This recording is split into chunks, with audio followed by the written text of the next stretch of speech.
भारत के लाखों सरकारी कर्मचारियों और पेंशनर्स के लिए 8वें वेतन आयोग को लेकर एक अहम खबर है।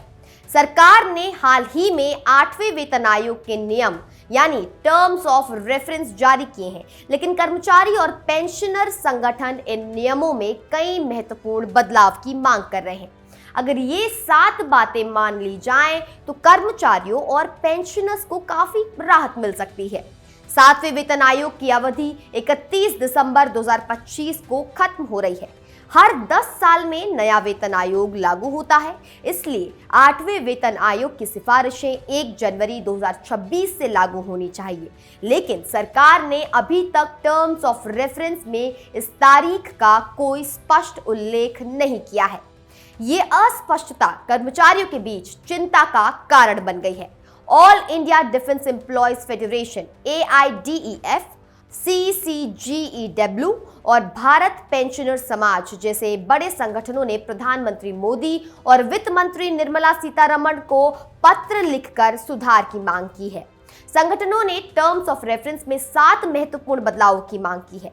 पहली मांग ये है कि 8वें वेतन आयोग की सिफारिशें 1 जनवरी 2026 से लागू होने की तारीख को स्पष्ट रूप से टर्म्स ऑफ रेफरेंस में लिखा जाए। दूसरी मांग में अनफंडेड कॉस्ट शब्द को हटाने की बात की गई है, क्योंकि सुप्रीम कोर्ट पेंशन को एक संवैधानिक अधिकार घोषित कर चुका है और पेंशन को सरकार पर बोझ नहीं माना जाना चाहिए। तीसरी मांग ये है कि 2004 के बाद नियुक्त 26 लाख से अधिक कर्मचारियों को नेशनल पेंशन स्कीम की जगह ओल्ड पेंशन स्कीम का विकल्प दिया जाए। चौथी मांग में पेंशन में समानता लाने के लिए स्पष्ट नियम बनाने को कहा गया है, ताकि नए और पुराने पेंशनर्स के बीच का अंतर समाप्त हो सके। पांचवी मांग में ग्रामीण डाक सेवकों GDS और स्वायत्त निकायों को 8वें वेतन आयोग में शामिल करने की अपील की गई है। छठी मांग में कर्मचारियों और पेंशनर्स को तुरंत 20% अंतरिम राहत देने की बात कही गई है, क्योंकि महंगाई लगातार बढ़ रही है। 7वीं मांग सेंट्रल ग्रुप हेल्थ स्कीम में सुधार की है, जिसमें नए CGHS केंद्र खोलने, कैशलेस उपचार की सुविधा और संसदीय समिति की लंबित सिफारिशों को लागू करने की मांग शामिल है।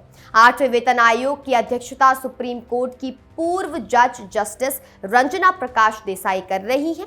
उनके साथ प्रोफेसर पुलक घोष और पंकज जैन काम कर रहे हैं।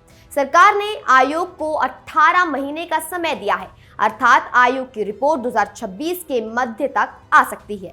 रिपोर्ट आने के बाद कैबिनेट की मंजूरी के लिए इसे भेजा जाएगा और फिर नई सैलरी और पेंशन संरचना लागू की जाएगी।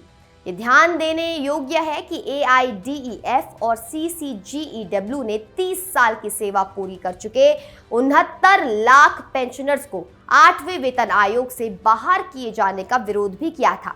इन सभी मुद्दों पर अभी तक कोई आधिकारिक स्पष्टीकरण नहीं मिला है। संगठनों का कहना है कि सरकार को इन मुद्दों पर तुरंत संज्ञान लेना चाहिए और अपना इरादा स्पष्ट करना चाहिए। इन 7 मांगों को अगर स्वीकार कर लिया जाए तो कर्मचारियों और पेंशनर्स को निश्चित रूप से काफी राहत मिलेगी।